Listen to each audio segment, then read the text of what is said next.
Hi everyone, this is a quick walkthrough tutorial of paper 1 question 3 using the 2020 AQA paper based on the silk factory.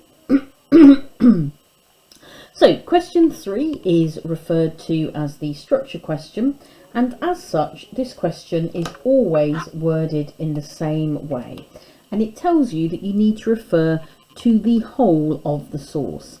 And what that realistically means is that you should be making reference to 3 different sections of the text.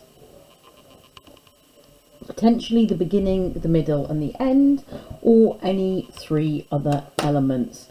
And the question asks you, how has the writer structured the text to interest you as a reader?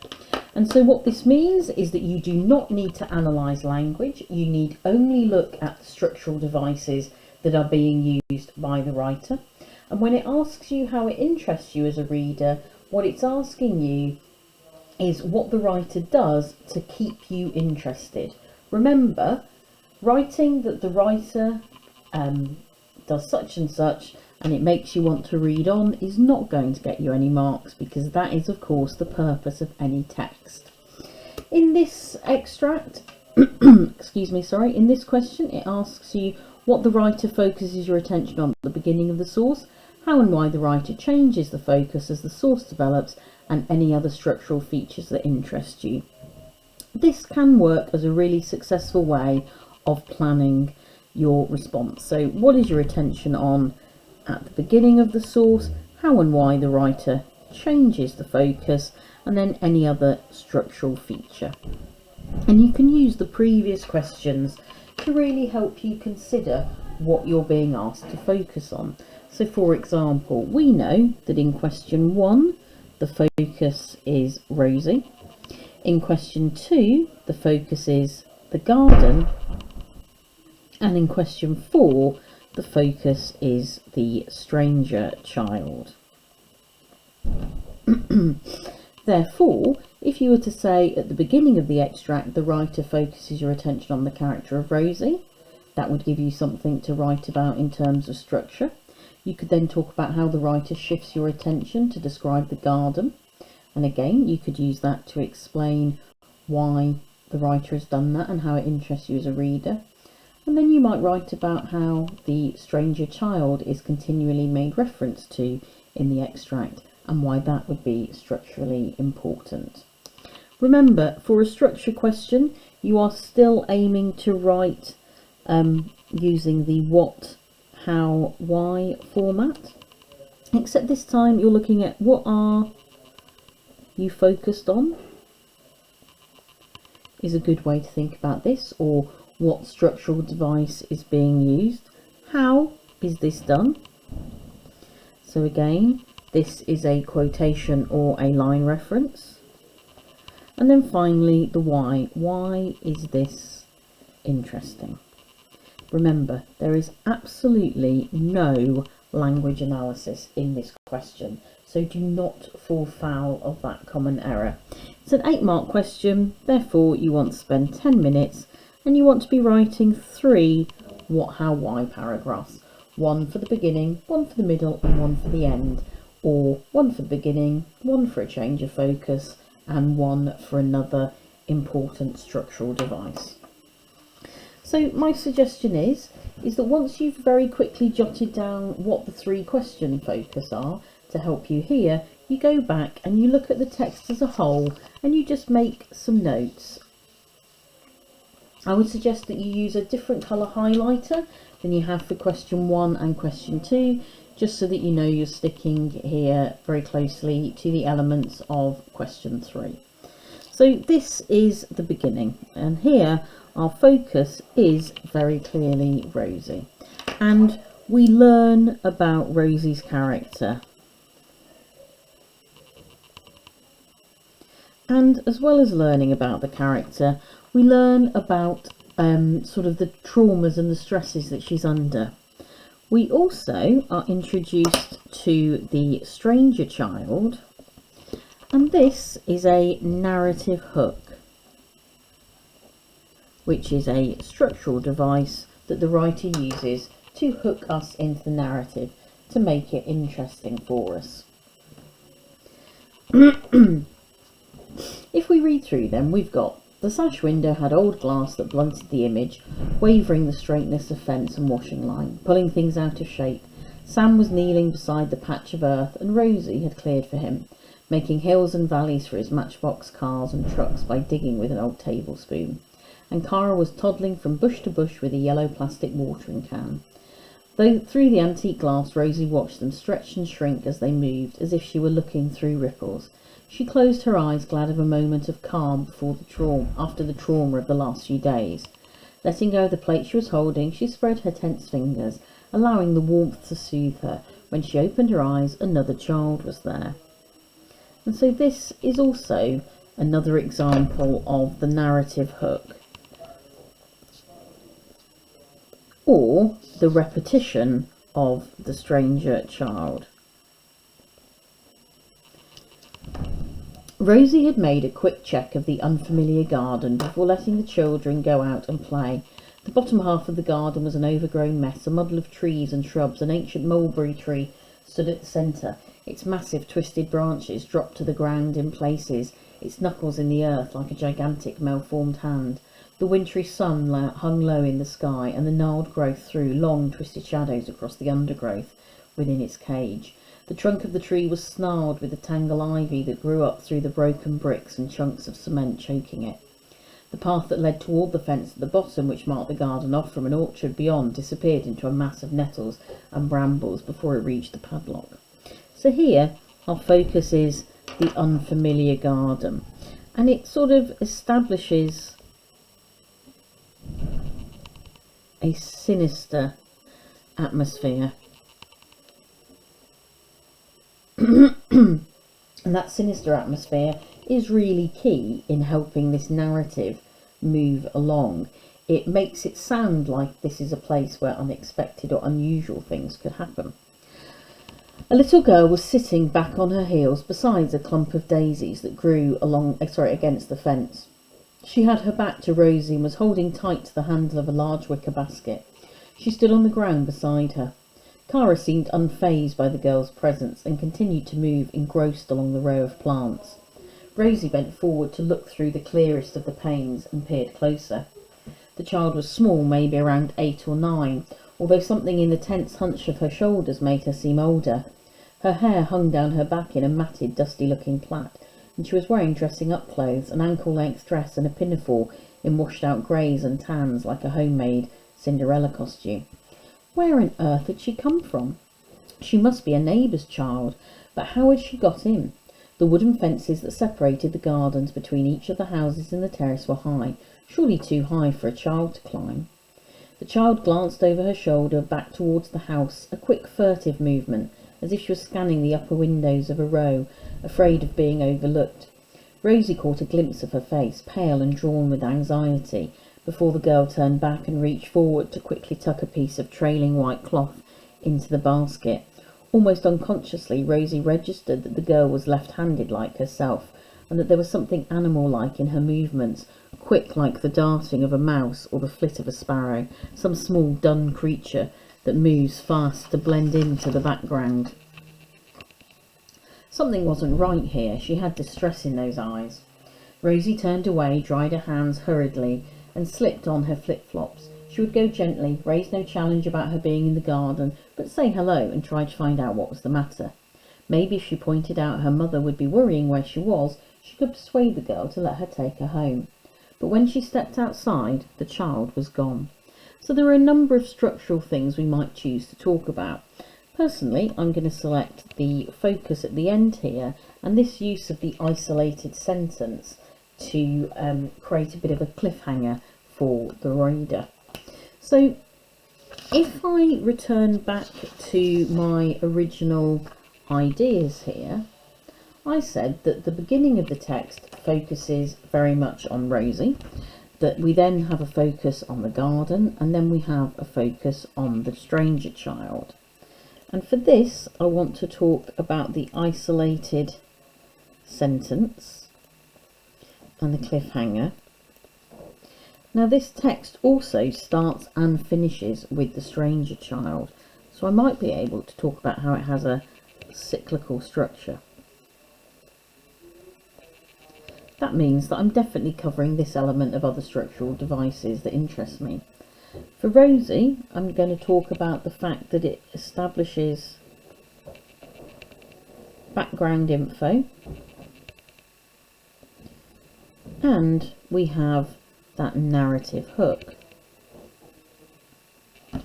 And for the garden, I'm possibly going to want to write about how the description of the garden creates that sort of idea of sinister, or perhaps an idea of mystery. So the key thing that I need to do now is to take these ideas and turn them into my written response. So I need to make sure that I'm flagging up structural devices and that I'm not falling foul of language. So I'm going to start by saying, at the beginning of this text, Allnut focuses the reader's attention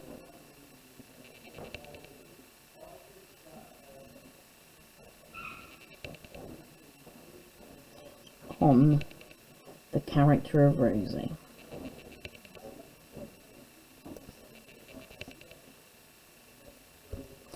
In lines 1 to 4,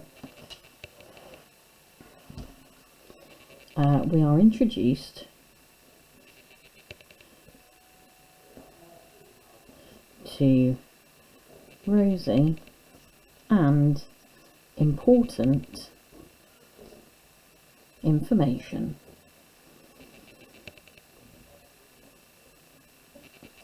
about her life prior to seeing the stranger child. So what we've done so far in this is we've got our what. So what does Allnut do? At the beginning of the text, Allnut focuses the reader's attention on the character of Rosie. How does she do this? So in lines 1 to 4, we introduce Rosie and the important information about her life prior to seeing the stranger child. Now what we need to do is explain why this would be interesting to the reader. So what we say is, this immediately establishes Rosie as a key character, whilst also providing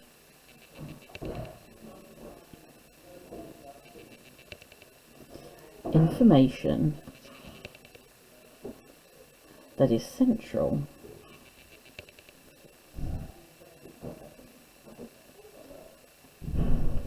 to the narrative as a whole. So, at the beginning of the text, Allnut focuses the reader's attention on the character of Rosie. That is our what. In lines 1 to 4, we're introduced to Rosie and important information about her life prior to seeing the strange child. That's the how. And now the why. This immediately establishes Rosie as a key character, whilst also providing information that is central to the narrative as a whole. Now, I think it's also worth mentioning here, in sort of like an additional what, about the use of the narrative hook. Additionally,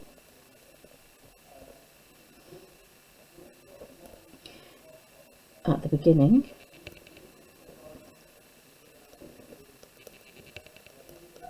of this narrative,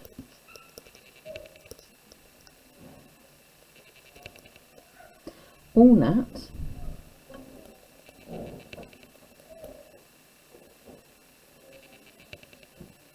uses, at the beginning of the narrative, Allnut uses a narrative hook in the form of stranger child to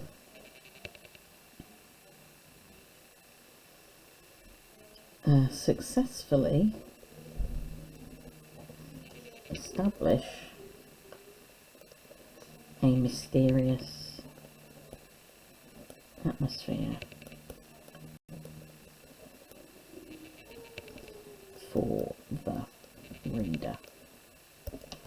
So we've written one paragraph there, very clearly focusing on the opening of the text and very clearly looking at two narrative devices that are being used. Unlike my previous videos, I am going to do all three sections of this just so you can see how a complete answer would look. So I'm then going to say Allnut then switches our focus to a detailed description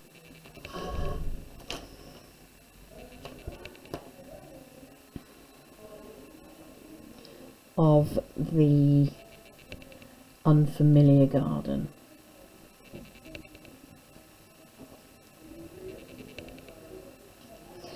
So I've done my what does Allnut switch our focus to? And now I've got our how, the unfamiliar garden. I now need to explain why this is important. So what I'm going to do is I'm going to need to talk about why this adds to that atmosphere. So I'm going to say this successfully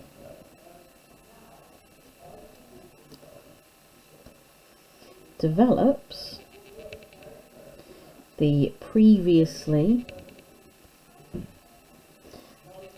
established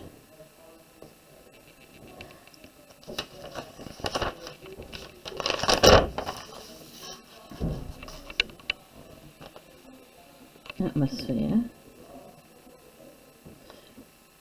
from one of mystery to one that is sinister and possibly controlling.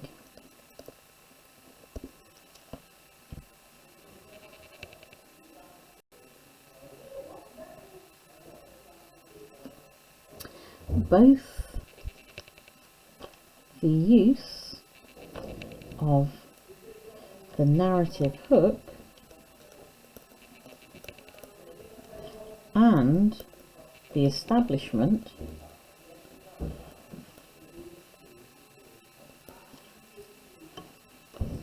of a supernatural, of a sinister environment is a narrative convention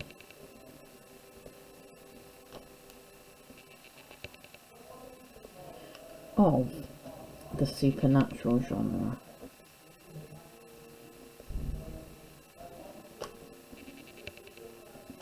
So here, by making reference to the narrative convention, I'm continuing to talk about structure to make sure that I'm hitting the mark scheme. So I'm finally going to write my very quick paragraph about the ending of the extract. So finally, Allnut leaves the reader feeling uncertain when, in the isolated final sentence, in which we discover that the girl has gone. Finally, Ornat leaves the reader feeling uncertain when in the isolated final sentence, in which we discover that the girl has gone, Ornat leaves the reader feeling uncertain when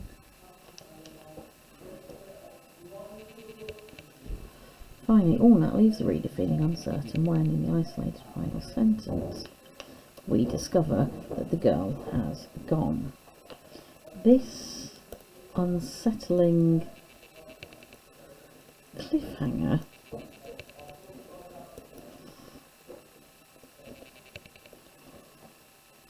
intrigues the reader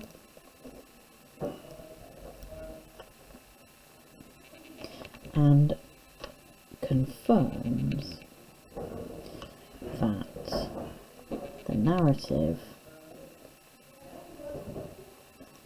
is certainly one of mystery. Now, obviously, we've pointed out that this is a cyclical structure, so it's worth mentioning that. Furthermore, the use of the cyclical structure highlights to the reader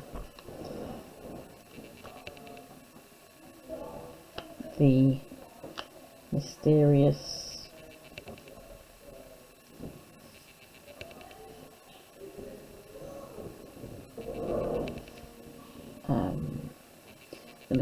appearance of the girl and curiosity over the matter is deepened. So there you go, guys. That's the extent of an answer for paper 1, question 3, and I do hope you found that useful.